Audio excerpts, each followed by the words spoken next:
Hello, this is Dylan. This is Leslie. And this is Music and Mascara in the car. So today we want to talk about something that just happens on the internet. We're always looking for more and more exposure and outreach to find as many people as possible. But with that comes negative comments, and people comment negative on your posts, or they don't like your product, or being flat out mean to you sometimes. It just kind of happens because when you're popular, some people don't like you or whatever. So how do you deal with it? Because you go on a Facebook post that you made and you're all positive and you're all happy about this thing, and somebody's like, I hate that, or I think you're dumb, or whatever, or that doesn't work. I tried that and it doesn't work. That's stupid. Yeah, anything, and it just takes the wind right out of your sails. You're just like, oh man. I mean, I've had it ruin my whole day before. I mean, I know that's terrible. It's like, why would that do that? But when we're excited about something, somebody else, quote unquote, ruins it for us. It's tough. So what do we do with that? So what are some options? You can ignore it, right? You could ignore it, and there's goods and bads to that. You could delete it. You could delete it. Like it never happened. Just pretend it didn't happen. Yeah. You could just reach out to them privately. Like, ignore it on your post or wherever they say something, and just take it offline. Okay. Because you're pissed and you just want to, go after them. Right. Yeah. Or you could address them directly, on the post publicly for people to deal with. And for the record, that is the method that both of us use. All right, so let's go through those real quick and kind of talk about gives and takes, because why you wouldn't. So the first one was what again? To ignore it. Yeah, ignoring it. So there's gives and takes to this, and you kind of have to keep an eye on it. Sometimes it works for me to ignore it, because many times I'm in temporarily. Yes. I'm in very active communities across social media, and sometimes someone says something bad about my product or my method of doing something, because a lot of my educational videos, that'll never work, blah blah blah blah. Right. And then 3 or 4 people chime in 30 seconds or a minute or 5 minutes, and actually, I'm going to try that, and actually it worked for me, and they get in a conversation among themselves, and it kind of fixes itself, and You don't really have to do anything, and you don't have to add any negativity to it, or you don't have to defend anything, because it just kind of happens. But if nothing happens like that, and it doesn't self-resolve, quote-unquote self-resolve, ignoring it after that for a long-term thing is never good. No, just to leave that negativity sitting there, and you don't know who's watching. Same thing if you're waiting, maybe somebody does fix it for you, but I think you still have to respond because somebody's watching, and they're like, oh, I wonder what he's going to say. Well, and then become a positive part of that conversation. Feed on negativity, but you just don't want to be a part of that, but they are waiting on it. Yeah, they want to see what's going to happen. And if you just let it go, and if you just ignore it, that could really, because sometimes, it sounds dumb to say that people are testing you, but other people are watching and seeing, how is this guy going to handle this? Because if he's a jerk, I don't want to do business with him. If he ignores the issue, I don't want to do business with him. Or what if they agree? What if they're like, I never thought that would work either, but I'm not going to say anything. I'm just going to wait and see what he says. Yeah, I think we don't realize how many quote-unquote lurkers there are that they don't want to really be part of a conversation, but they are very interested in the outcome.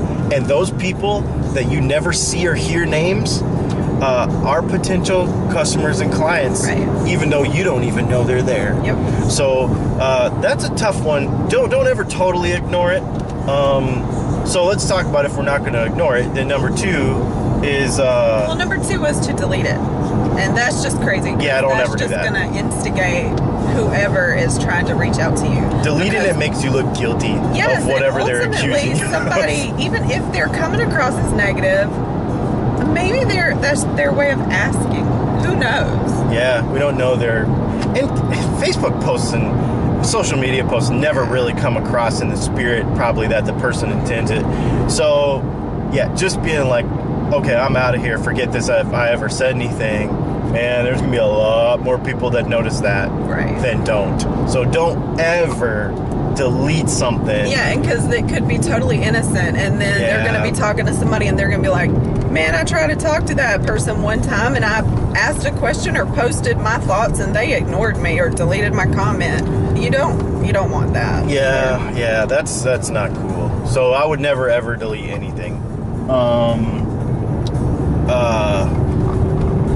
Unless it's trolls, you can delete. Yeah, I was about to say sometimes there are totally not obvious spammy troll kind of stuff that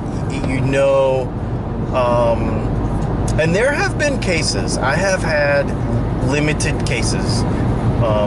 I have a block list where people were intentionally hateful on post after post after post after post, and I finally had to do something about it.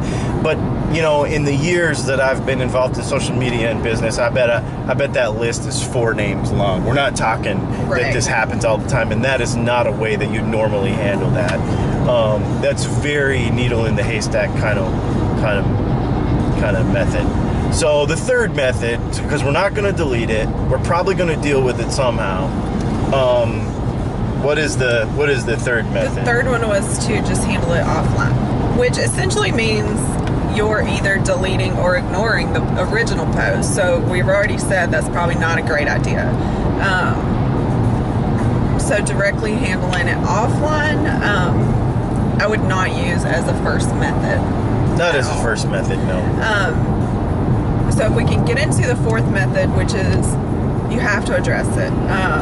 Whether it's you ignore temporarily and then you pop back in because somebody has taken care of it for you, which is fantastic. And even in that case, become a positive part of that conversation. Still need to engage. Even if it's because now what you've done is your negative thing has turned around to a positive thing, created conversation, and now we go back to our whole interact with people on Facebook video. You need to interact with all those people that became part of that conversation, and now you have captured them. So you really turned that into a positive thing.